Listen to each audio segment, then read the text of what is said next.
Hey, what is up guys, MKBHD here, and today I visited the Google pop-up store in Lower Manhattan, and it turned out to be pretty dope. It's actually like super photogenic, so I'm putting it together into this quick video for those of you who can't visit and want to see it. Now you can, or even if you can go, you can check this out.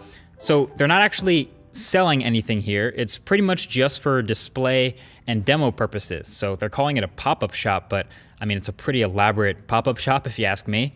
But yeah, basically they have it set up with different targeted areas around where each one shows a different Made by Google product. Now on the wall in the front is this big wall of Google colored swiveling blocks, and it looks pretty normal at first. They kind of swivel to display different messages, which is cool. But when you walk past it, I don't want to ruin the surprise of how it's done, but basically there are sensors in the room that will move the blocks to follow you. It's actually super entertaining. I feel like you could play with it for hours if you wanted to. It's about the most pointless but coolest damn thing I've seen in a while.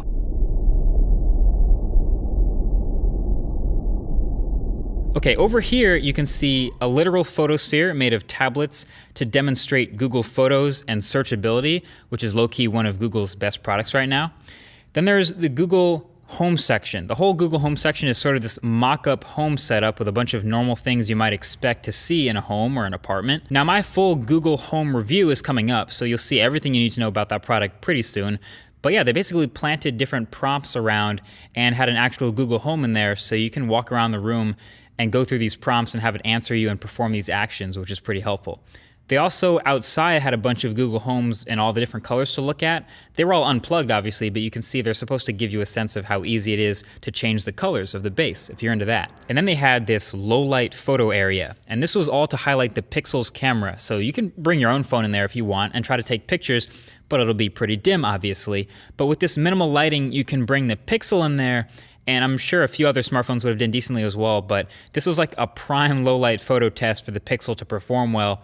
And it looks really good. It crushed it, so that was fun to play with. Now outside of that was my personal favorite area, the VR section, to demo the Daydream View that just came out. So you can see the whole area is themed like the Daydream View home and all the graphics, and you can see. And you can basically just step right up, sit down on one of these swiveling rock stools, put on Daydream View headset, and grab the controller and go to town.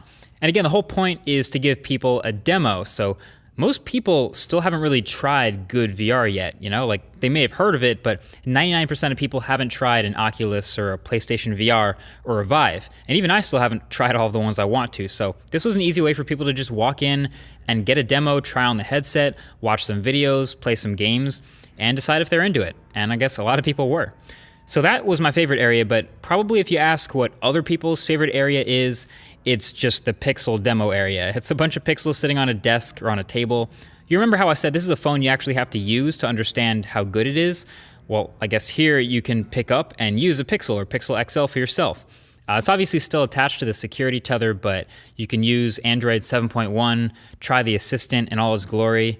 This is apparently like the most popular thing to do here. And that was pretty much it. I actually showed up a little before it opened to tour it, so that's why it looked pretty empty, no one's here. But right when they opened it, people opened the doors and were walking in and checking it out. If I'm reviewing this thing, I'm giving it like an A-. Like, I was really happy with how photogenic it is, obviously. This LED lit beam in the middle here, which doubles as a huge softbox, made the lighting kind of on point. I just kind of wish you could try the Pixels with less of a security tether.